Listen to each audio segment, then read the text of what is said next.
안녕하세요. 미국 주식 성공 투자로 여행을 원 없이 다니고 싶어하는 욕망덩어리 미국 주식 인간 지표입니다. 5월 12일 월요일 나스닥 선물이 상승하면서 시작했기 때문에 다음 지수 눌림 때 대응 방법을 제 기준에서 알려드릴까 합니다. 다음 주 안에 나스닥 선물 일본 캔들이 10일 이평선 아래로 내려온다고 보고 있습니다. 이번 영상은 조금 어려울 수도 있기에 대충 이해하시길요. 빅스는 다들 아시죠? 변동성 지수 혹은 공포 지수라고도 불립니다. 근데 보통 빅스가 상승을 하면 지수가 내립니다. 현재 빅스 현물이 아닌 선물 지수는 20.85 정도가 됩니다. 그리고 다음 일명 차월물이라고도 표현을 합니다. 다음 차월물이 현재보다 가격이 높습니다. 그리고 빅스 선물 미니라는 것도 있습니다.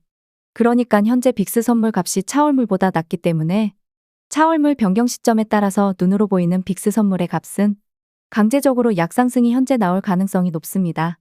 하지만 빅스 선물 미니의 차월물 변경 시점은 더 늦기 때문에 이 상품은 또 현재 수치에서 변화가 없습니다. 그러면 현재 보이는 빅스 선물 값이 차월물로 바뀌고 다음 빅스 선물 미니의 값이 바뀝니다.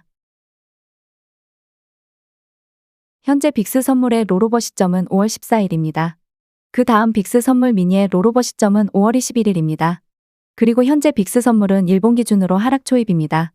이평선 상으로 보면 일명 조정장 진입을 했지만 아직 120일 이평선 이탈은 하지 않았고 조만간 반등이 나올 가능성이 높습니다. 그게 아마 5월 14일 빅스 선물이 롤오버 되면서 강제적으로 빅스 선물의 값을 약간이라도 올릴 테니 5월 14일부터 슬슬 빅스는 반등을 하기 위한 시동을 거는 거라고 이해하시면 됩니다. 그리고 그 정점은 빅스 선물 미니의 롤오버가 되는 5월 21일 부근일 겁니다. 빅스 선물이 먼저 값이 상승을 했는데 빅스 선물 미니는 더 늦게 값이 상승을 하니까 빅스 선물 미니의 롤오버 날짜에 맞춰서 더 큰 분출이 나오는 거죠. 이게 너무 어렵다면 빅스 선물 일본 캔들만 봅니다. 일본 캔들이 10일 이평선 화면에 빨간색 위로 올라오면 이 영상 기준에서는 TQQQ 추매를 시작합니다. 이게 제 눌림 매수의 기본 원칙입니다. 롱 캔들이 10일 이평선 터치나 이탈을 하면 추매를 한다. 여기서부터 비중과 손절에 대한 고민을 해야 합니다. 빅스 선물 일봉이 11이평 위로 올라오면서 나스닥 선물 일봉이 11이평 아래로 떨어졌고 기계적으로 롱 추매를 했다고 가정을 합니다. 우리가 롱을 추매한 혹은 눌림 매수로 인식하고 추매한 이유가 이전 고점을 간다는 가정이 희망에 들어가는 경우입니다. 더 떨어질 것 같으면 추매를 안 하겠죠. 근데 어차피 주식은 확률 싸움이기 때문에 언제 더 떨어질 줄 알고 매수를 참는 건 쉬운 일이 아닙니다. 현재 상황만 봐서는 빅스 선물의 롤오버가 진행된 이후 5월 14일 이후로 나스닥 선물 일봉이 11이평선 터치나 이탈할 가능성이 높다는 의심을 하는 거죠. 다만 그렇다고 해서 얼마나 떨어질지 모르고 또한 나스닥이 얼마나 상승하고 떨어질지 모르기에 풀매도하는 건 본인의 선택입니다. 자신이 보유한 평단과 비중에 따라서 풀매도와 분할매도는 정답이 없습니다. 여기서부터 고민을 해야 합니다.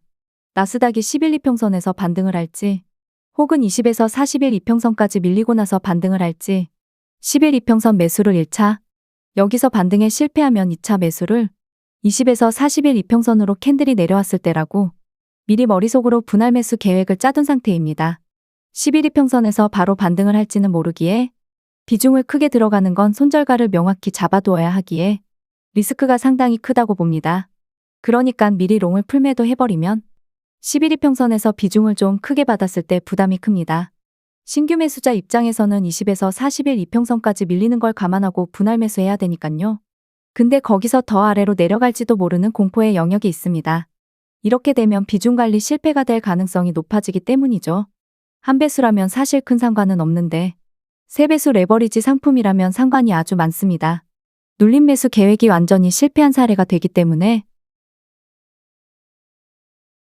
지금은 사실 이평선 정배열이 아니기 때문에 2차 매수 구간에서 실패했을 때 어디서 지지가 나올지 사실 알 수가 없습니다.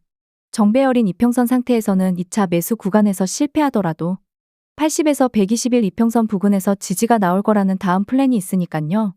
그러면 여기서 2차 매수 구간까지는 내가 분할 매수를 생각을 해뒀는데 반등에 실패하면 손절을 할 것인가에 대한 다음 고민이 있을 것이고 혹은 3차 매수 구간까지도 열어두고 비중 관리를 잘하는 분할 매수 방법이 있습니다.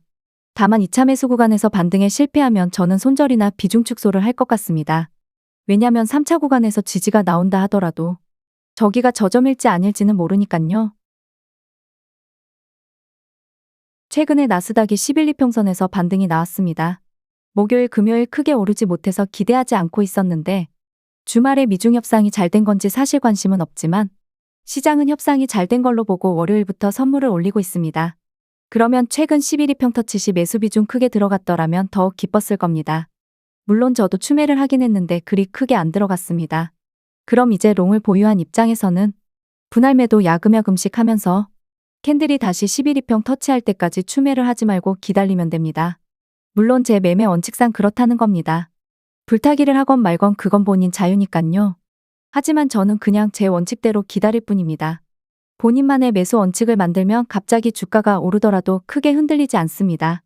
그런데 그런 매수 원칙이 없다면 더 오르는 거 아니야 하면서 불타기를 하다가 평단가만 올라가고 그러다가 매도도 못했다가 갑자기 하루 만에 장대음봉 캔들이 나오면 멘탈이 흔들리면서 뇌동매매가 터지는 경우를 저 또한 많이 겪었습니다.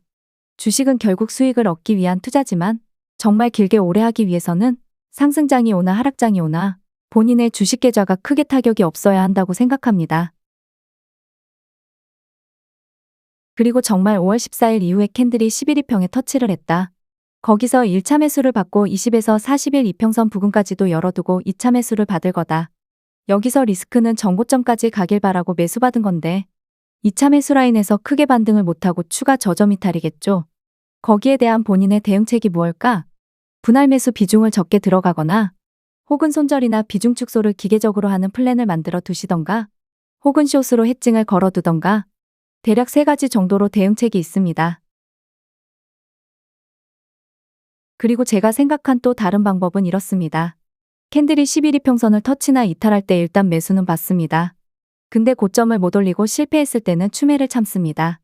그럼 1차 매수 비중은 그대로 홀딩한 상태에서 캔들이 다시 11, 2평 위로 완전히 올라오고 나서 두 번째 캔들까지 유지해준다면 그때 추매를 들어가는 방법입니다. 약간 돌파 추매 형태와 비슷한 방식입니다. 여기서 숏으로 약간 해칭을 걸어두면서 실패했을 때의 경우도 감안해 두는 것도 좋습니다. 그러니까 혹시 나올지 모르는 떨어지는 칼날을 무시하는 거죠. 혹은 11, 2평 이탈할 때부터 바닥까지 분할 매수할 계획이 있다면 계속 분할 매수하는 방법밖에 없습니다. 근데 그게 가능하려면 정말로 20분할, 50분할 이 정도로 계획을 짜두셔야 합니다. 왜냐면 3배 레버리지 상품은 마이너스 50% 떨어지는 건 흔한 일이니깐요. 이 다음 편은 정말 나스닥 일봉이 11, 2평선을 터치하는 그때 돌아오겠습니다.